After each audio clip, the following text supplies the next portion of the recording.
Hope you guys are doing well. Welcome back. So in this video I'm going to show you that how you can use the voice effects in Inshot app. So let's start.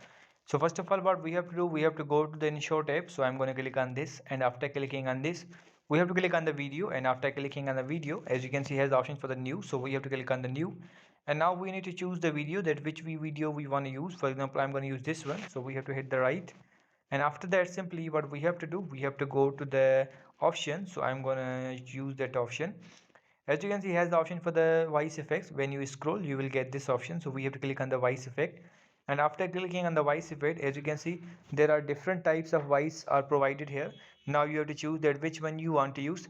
The voices are mentioned into icon wise, and the shape wise you can identify that which voice is belongs to which thing. So for example, I'm going to play this like this. Would you like to watch it?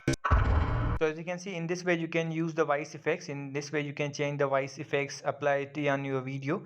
I hope you guys understand this video, that how you can use the voice effects, and then simply you hit the right and the voice effects will be applied. So I hope you guys understand this video, that how you can do this. So see you guys in the next video.